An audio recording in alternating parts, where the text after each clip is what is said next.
गर्मियों की छुट्टी में दादाजी के पास घूमने आया बालक उछलते कूदते दादाजी के पास पहुंचा और बड़े गर्व से बोला कि दादाजी, जब मैं बड़ा हो जाऊंगा तब मैं एक सफल आदमी बनूंगा। क्या आप सफल होने का कुछ उपाय बता सकते हैं? दादाजी हाँ में सिर हिला दिए और बिना कुछ कहे लड़के का हाथ पकड़ा और उसे करीब की पौधाशाला ले गए। वहां जाकर दादाजी ने 2 छोटे छोटे पौधे खरीदे और घर वापस आ गए। वापस आकर उन्होंने एक पौधा घर के बाहर लगा दिया और दूसरा पौधा गमले में लगाकर घर के अंदर रख दिया। अब आपको क्या लगता है कि इन दोनों पौधों में से भविष्य में कौन सा पौधा अधिक सफल होगा? दादाजी ने लड़के से पूछा। लड़का कुछ समय तक सोचता रहा और फिर बोला, घर के अंदर वाला पौधा ज्यादा सफल होगा क्योंकि वह हर एक खतरे से सुरक्षित है, जबकि बाहर वाले पौधे को तेज धूप, आंधी, पानी और जानवरों से भी खतरा है। दादाजी बोले, चलो देखते हैं आगे क्या होगा, और वह अखबार उठाकर पढ़ने लगे। दादाजी दोनों पौधों पर ज्यादा ध्यान देते रहे और समय बीतता गया। 3 से 4 साल बाद जब एक बार फिर वह लड़का अपने माता पिता के साथ गांव घूमने आया, तब अपने दादाजी को देखा तो देखते ही बोला, दादाजी, पिछली बार मैंने आपसे सफल होने के कुछ उपाय मांगे थे, पर आपने तो कुछ भी नहीं बताया था, पर इस बार आपको कुछ बताना ही होगा। दादाजी मुस्कुराए और लड़के को उस जगह ले गए जहां उन्होंने गमले में पौधा लगाया था। अब वह पौधा एक पेड़ में बदल चुका था। लड़का बोला, दादाजी, मैंने कहा था ना कि ये वाला पौधा ज्यादा सफल होगा।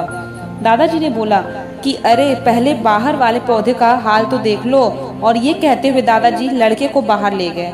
बाहर एक विशाल पेड़ गर्व से खड़ा था। उसकी शाखाएं दूर तक फैली हुई थी और उसके छांव में खड़े राहगीर आराम से बातें कर रहे थे। अब दादाजी ने पूछा, बताओ कौन सा पौधा ज्यादा सफल हुआ? लड़का कुछ शर्माते हुए बोला, बाहर वाला। लेकिन ये कैसे संभव है? बाहर तो उसे ना जाने कितने खतरों का सामना करना पड़ा होगा। दादाजी मुस्कुराए और बोले, हाँ, बाहर वाले पौधे को बहुत सी चीजों से सामना करना पड़ा, लेकिन समस्या का सम्मान करने से अपने भी फायदे हैं। बाहर वाले पौधे के पास आजादी थी कि वह अपनी जड़ें जितनी चाहे उतनी फैला ले, अपनी शाखाओं से आसमान को छू ले, और जिस आंधी तूफान से इस पेड़ के लिए मुसीबत समझते थे, उसी आंधी तूफान ने ही उस पेड़ की जड़ों को इतना मजबूत बना दिया है कि आज एक छोटा सा आंधी तूफान इस पेड़ का कुछ भी नहीं बिगाड़ सकता। बेटे, अब जो मैं तुम्हें बताने वाला हूँ उसे अगर तुमने अपने अंदर बैठा लिया तो तुम जिंदगी में जो कुछ भी करोगे उसमें सफल हो जाओगे।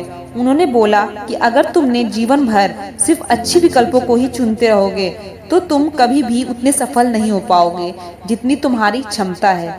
लेकिन अगर तुम तमाम खतरों के बावजूद इस दुनिया का सामना करने के लिए तैयार हो तो तुम्हारे लिए कोई भी लक्ष्य हासिल करना असंभव नहीं है। लड़के ने लंबी सांस ली और उस पेड़ की तरफ देखने लगा। वह दादाजी की बातों को समझ चुका था।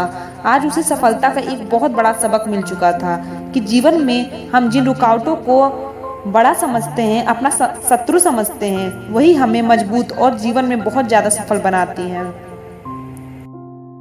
दोस्तों, आपको हमारी कहानी कैसी लगी? अगर आपको सफलता का मंत्र मिल गया हो तो प्लीज हमारी वीडियो को एक बार लाइक, सब्सक्राइब जरूर कर देना। Thank you, bye bye.